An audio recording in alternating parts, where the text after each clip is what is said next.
Okay, so this is your first flip lesson, and today we're going to talk about how to write a sentence that shows meaning through context.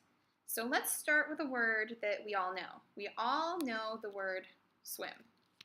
And if you look up the word swim, it's a verb, and it means to propel the body through water by using the limbs. Limbs means like arms and legs, or by using fins, tail, or bodily movement.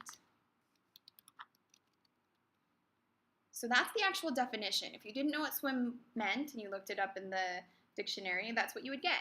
But you might not know words like propel or limbs, and so it might still be difficult for you to understand what the word means. That's where sentences come in handy. So let's say I decide I'm going to write a sentence, and I write something like this. I like to swim. The sentence is correct. It makes sense. It's proper English. But you could have lots of different things in that sentence, and it would still make sense, but it wouldn't mean to propel the body through water using limbs or by using fins, tail, or bodily movement. For example, you could put, I like to jump. I like to sleep. I like to cry. And they would all make sense. Pretty much any verb you put in there is going to make sense. It doesn't tell you what it means. So if you think about it, you could make a sentence, think about the definition. Okay, well, maybe I want to think about something that lives in water and something you know swims, and where it would swim, and that would make it a better sentence. So if I were to think about that, okay, well, I know fish live in water, and I know they swim, and I know that sometimes fish live in lakes, and obviously something that lives in a lake is going to have to swim. So the fish swims through the murky lake is a much better example of what the word swim means. Someone who's reading that could tell through the context that swim means to move through the water.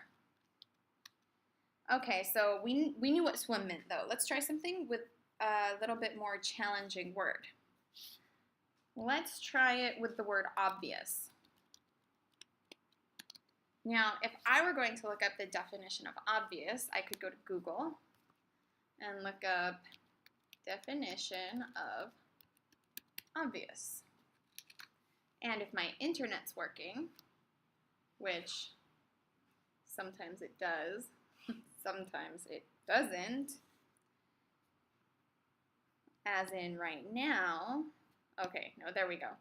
It means easily perceived or understood, clear, self-evident, or apparent. Again, this is only helpful if you know what the words inside the definition mean. So sentences are really helpful for that.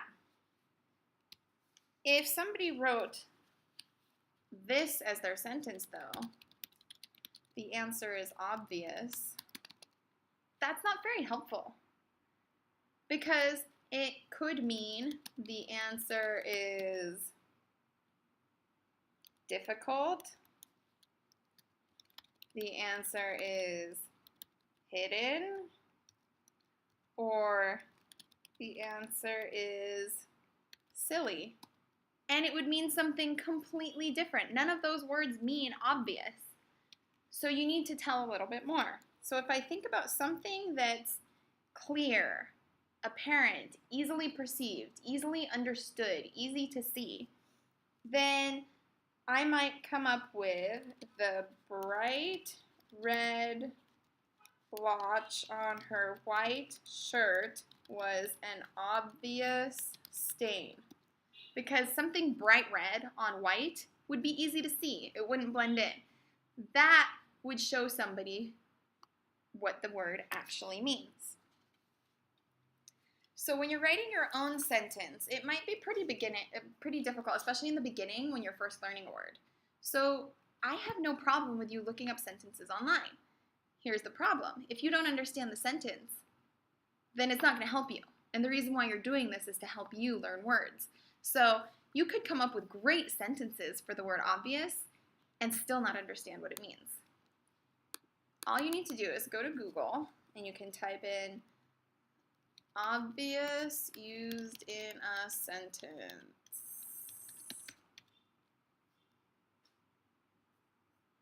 And what it's going to do is it's going to pull up a couple different websites, and you might want to bookmark one of these if you find one that you like. But go ahead and click on one that looks like it'll be helpful. And see if there's a sentence that will help you remember what it means. And it'd probably be best to stick with the main word, the base word, instead of something that has a suffix or a prefix like "ly." So the obvious thing to do if you're feeling sick is to go to bed. That's pretty simple, and I think that will help me remember, so I can use that.